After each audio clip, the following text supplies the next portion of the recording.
Mahim gabi mga boss, mo din i-update sa tong unit karon as of December 9, 2025. Natay Honda Click version 3, 2025 na model, duha na siya kabuok, nasa tere dito usa. Yan, nasa tay Honda Beat na version 2, color gray. 3 years gyapon registrado na siya, all stock. Yan po tayo MIUI na 2022 nga model o Suzuki Smash nga disc brake 2023 nga model, na po tayo version 3 Beat o Mio Gravis MIUI na 2024. Ang kanin di atong Gravis kay 2022 ni siya acquired.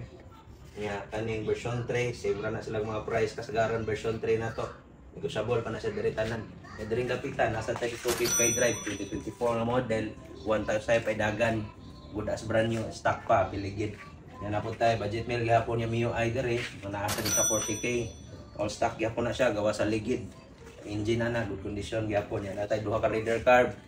Kani siya 22 nga model, kani 21. Ang price ana niya posted ra sa page, pwede na kayo ninyo i-visit. Nga nasa tayo sa Sayan. Ang price ani niya kay 43. Ato lang nasa butan dire po no makauyon mo ani. Nga nasa tayo Badja mo to tong click na dito. Nga ato Suzuki Smash 2024 gyapon FI ni siya. Ang mileage ana niya kay 1,000 pa, good as brand new. Kanang itag motor diha, i-visit na atong page NF Motorcycle Cebu. Yan ako'y pahabol. TM kani siya 2023 nga model, all stock, good as brand new. Ang odo kay 3,000.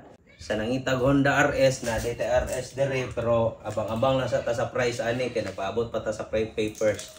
Sa nangitag mga high-end nga motor para nang ADB, Aerox, NMAX, PCX, wala pa ta na karon sa atong mga unit. I-visit lang yung atong page, makita ra dito ito available. Thank you. So nice.